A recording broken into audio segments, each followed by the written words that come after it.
The Animator Survival Kit by Richard Williams is the book to own on animation. It's got like 1,000 examples of animation. It's very easy to understand for someone who knows nothing about animating cartoons. And it's also highly useful for any type of animation. It's not strictly for 2D stuff, although it's all 2D examples.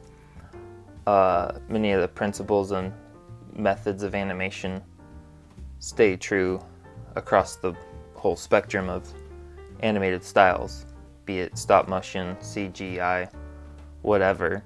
It all is dealing with the mechanics of motion and creating believable characters.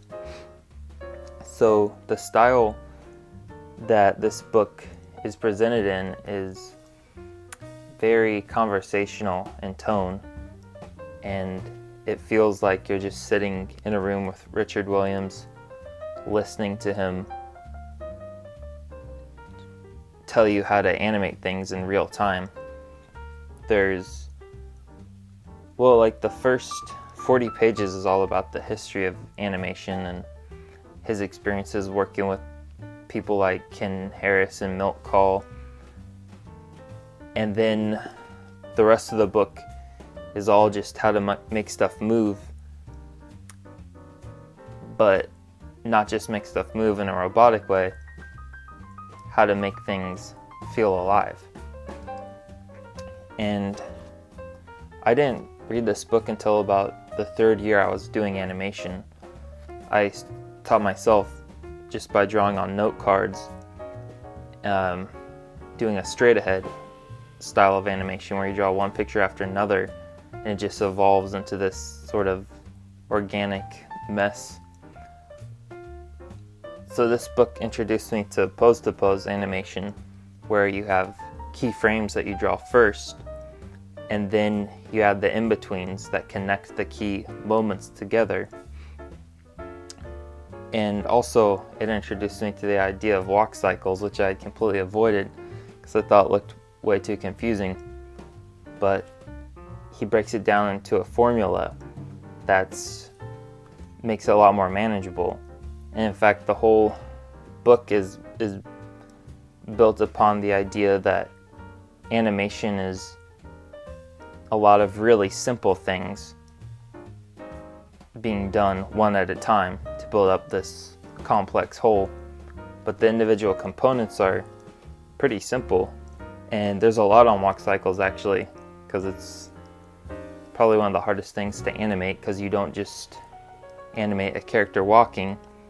A walk cycle also says a lot about its personality, what the character is thinking, what their intentions are. All of this emotional subtext is inside every single movement that a character does. Even if you aren't an animator, it might be interesting just to learn how they make characters move and act on screen. So the link for this book is in the description below. It's an Amazon affiliate link, by the way. It changed my life as an animator. Even if you only understand 10% of the content in this book, it will make you better. I reference it to this day, and I'll continue to read it and reread it and reread it probably forever. So he definitely knows his stuff. It's like the go-to book for every animation student. I never went to college, but I feel like I got a college education from this book for a fraction of the price. One thing I appreciate about the Animator Survival Kit is that Richard Williams doesn't impose a particular style onto you.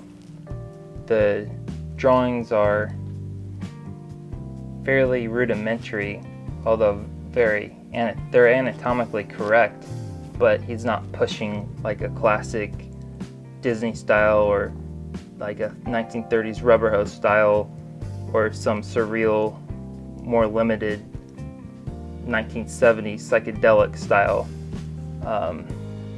Although there's definitely some really impressive realistic drawings in here. He's definitely isn't an animator that skimps on realism. If you've seen Who Framed Roger Rabbit, well, I guess that one's more cartoony, but the animation's very complex. And if you do limited animation, you have to know how to animate in full animation before you can do limited. Because limited animation, like in a lot of anime, where there's fewer frames to depict motion, you have to know which frames to create. You have to know what to omit before you can omit frames effectively. This book is really for the animator and the in-betweener. That is the person drawing all the countless frames to make the animation move.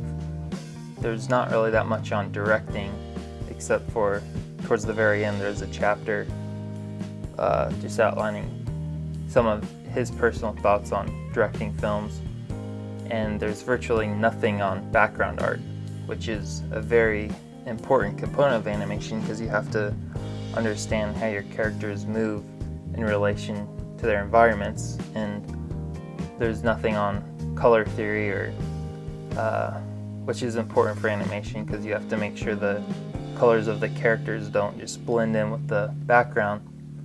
So while this book is extremely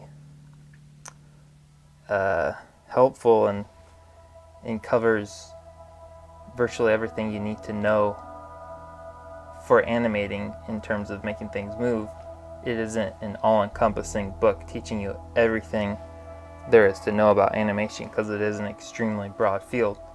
So it's a very, very important start of your animation education, but it doesn't end at this book. But if I had to give it a rating, 10 out of 10.